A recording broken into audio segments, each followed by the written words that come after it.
Desember, bagi banyak orang Papua, adalah momen bersejarah. Presiden silih berganti, tapi masalah di Papua jauh dari kata tuntas. Bagaimana dengan Presiden Prabowo Subianto? Saat masih menjabat sebagai Menteri Pertahanan, Prabowo Subianto sempat menyebut kalau ancaman paling rawan saat ini adalah gerakan separatis yang ingin memisahkan diri dari Indonesia. Prabowo menilai kalau gerakan Papua Merdeka itu kecil, tapi menjadi rawan karena diperalat pihak asing. Nah, saat kampanye, Prabowo Subianto berjanji akan mengutamakan kedaulatan yang ada di Papua. Lalu, bagaimana langkah tegas Prabowo di Papua? Hak asasi manusia itu menjadi sesuatu yang harus kita utamakan. Sampai sekarang, masalah yang jadi sorotan di Papua adalah konflik bersenjata antara KKB yang beroperasi di Papua dengan aparat keamanan, baik Polri maupun TNI. Konflik ini mencakup serangkaian tindakan kekerasan yang mengancam perdamaian dan stabilitas di wilayah ini. Terjadi penembakan, penyanderaan, dan serangan terhadap instalasi militer dan sipil. Imbasnya, masyarakat Papua, termasuk warga sipil yang tidak terlibat dalam konflik, ikut jadi korban dari kekerasan ini. Selain mengakibatkan korban jiwa dan luka-luka di antara anggota TNI, KKB, dan warga sipil, konflik ini juga mengganggu kehidupan sehari-hari masyarakat Papua, yang dimana masyarakat dihantui ketakutan dan trauma. Bukan cuma itu, rentetan konflik mengakibatkan terhambatnya pembangunan kesejahteraan masyarakat di Papua. Padahal, dalam beberapa tahun belakangan ini, tengah gencarnya pembangunan infrastruktur oleh pemerintah demi kesejahteraan Papua. Yang artinya, ketika pembangunan macet, secara jangka panjang akan berdampak pada kesejahteraan masyarakat Papua.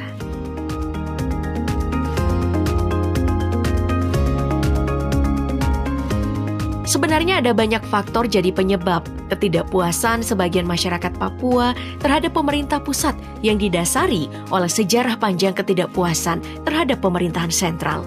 Isu-isu seperti otonomi, hak asasi manusia, ketimpangan ekonomi, serta akses terbatas terhadap pendidikan dan layanan kesehatan jadi pemicu utama terjadinya konflik.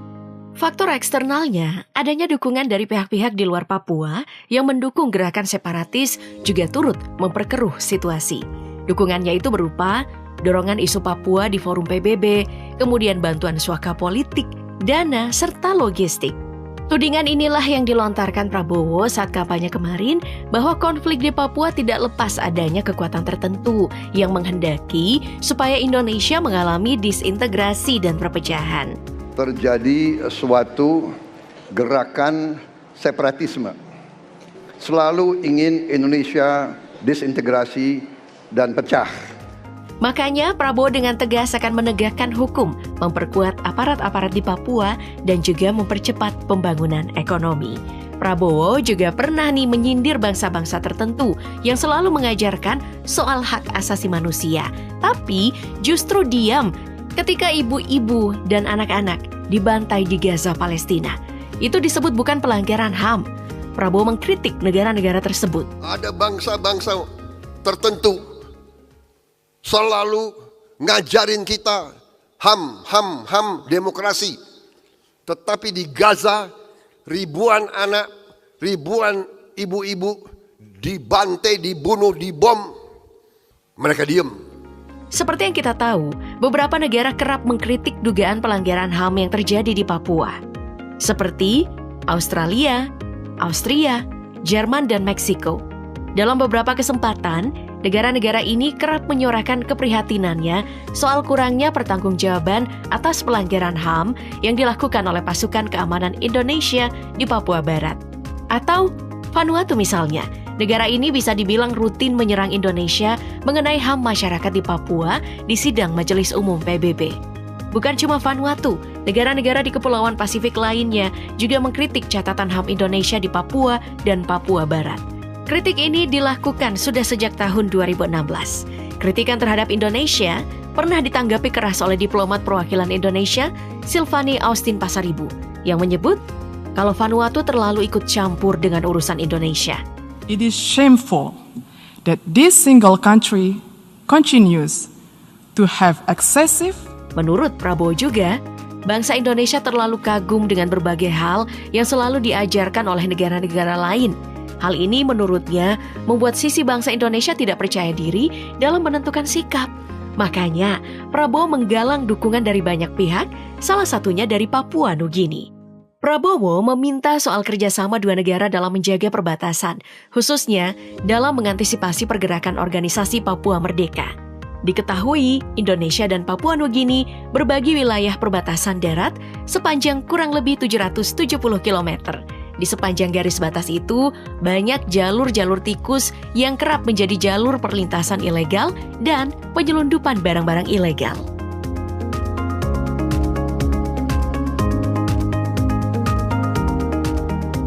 Untuk itu, pemerintah Indonesia sejauh ini telah mengoperasikan beberapa pos lintas batas negara, seperti di PLBN Skou di Jayapura, PLBN Sota di Merauke, dan PLBN Yetetkun di Boven Digol. Tujuannya menjaga kedaulatan bangsa Indonesia. Bukan cuma itu, penguatan operasi intelijen untuk memantau aliran dana dan logistik yang masuk ke KKB. Itu karena dalam beberapa tahun belakangan yang jadi pertanyaan banyak pihak, dari mana sumber dana KKB di Papua? Mengingat tidak sedikit uang yang dibutuhkan untuk membeli senjata api dan amunisi. Menjawab pertanyaan tersebut, selama ini diduga ada oknum pejabat pemerintah hingga perampasan dana desa dan dana dari asing yang jadi sumber pendanaan KKB. Namun, sejauh bukti yang ada hanya mengarah pada dana dari kawasan penambangan emas ilegal di beberapa kabupaten di Papua. Jauhnya lokasi penambangan ilegal membuat pengawasan dari aparat keamanan sangat minim, sehingga hal ini dimanfaatkan KKB untuk bebas melakukan penambangan ilegal dan memperoleh dana. Tapi sempat pada tahun 2021, polisi menemukan beberapa buku tabungan dan belasan kertas resi bukti transfer ke pihak-pihak yang diduga jaringan penjual senpi yang nilainya mencapai 1,3 miliar rupiah lebih. Salah satu buku agenda berisi catatan bantuan uang tunai dari Pemda Puncak senilai 600 juta rupiah untuk pimpinan KKB. KPK juga sempat mendalami dugaan adanya aliran dana dari Gubernur Papua, Lukas NMB, kepada kelompok separatis di Papua. Namun, tidak ada bukti yang kuat soal ini. Lalu bagaimana dengan kebijakan di Papua sekarang? Menteri Pertahanan Syafri Syamsuddin berkomitmen untuk menjaga stabilitas dan keamanan. Syafri Syamsuddin menegaskan pentingnya Papua dalam konteks geopolitik, geostrategi, dan geoekonomi bagi negara kesatuan Republik Indonesia. Ia mengatakan Papua memiliki posisi strategis dan sangat vital. Makanya, Syafri menekankan Papua harus punya sistem pertahanan yang tangguh dan siap menghadapi segala potensi ancaman. Namun, pemerintah akan tetap mengedepankan pendekatan yang komprehensif. Pertama, penting untuk memperbaiki dialog antara pemerintah pusat dan masyarakat Papua, serta mendengarkan aspirasi dan kebutuhan mereka dengan lebih baik. Penyediaan akses yang lebih baik terhadap pendidikan, pekerjaan, dan layanan kesehatan dapat membantu mengurangi ketidakpuasan sosial yang menjadi pemicu konflik.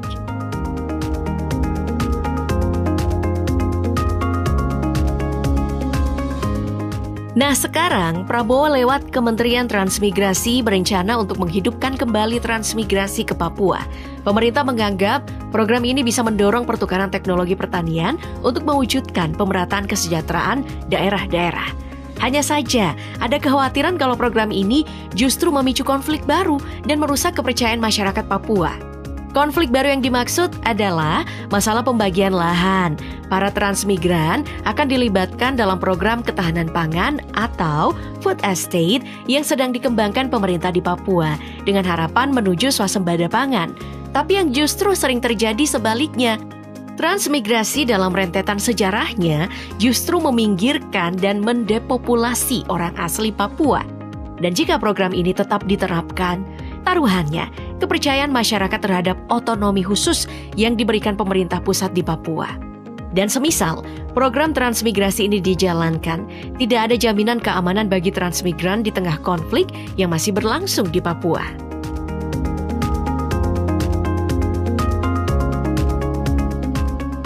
Nah, hal paling urgen sekarang dilakukan pemerintah, baik itu tingkat pusat ataupun daerah, memiliki tanggung jawab besar untuk menegakkan kebijakan yang menghormati hak-hak masyarakat Papua dan memastikan partisipasi mereka dalam proses pembangunan.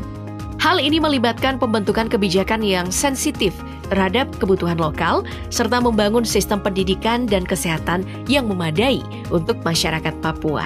Nah, selain itu, kolaborasi yang erat antara pemerintah, LSM, dan komunitas internasional juga diperlukan untuk menciptakan lingkungan yang kondusif bagi perdamaian. Mereka harus bekerja sama untuk mengatasi ketidakadilan, merawat lingkungan, dan membangun kepercayaan di antara semua pihak yang terlibat. Nah, di samping itu, diperlukan tetap upaya untuk meningkatkan keamanan dan penegakan hukum di wilayah Papua, serta memutus rantai pasokan senjata dan dukungan finansial kepada KKB. Langkah-langkah ini harus didukung oleh pembangunan ekonomi yang inklusif dan program rekonsiliasi untuk memperkuat perdamaian dan persatuan di Papua. Melangkah ke masa depan Papua yang damai dan berkelanjutan bukanlah mimpi semata. Dengan tekad yang kuat dan komitmen yang tulus dari semua pihak, kita dapat mewujudkan visi perdamaian abadi untuk Papua yang kita cintai.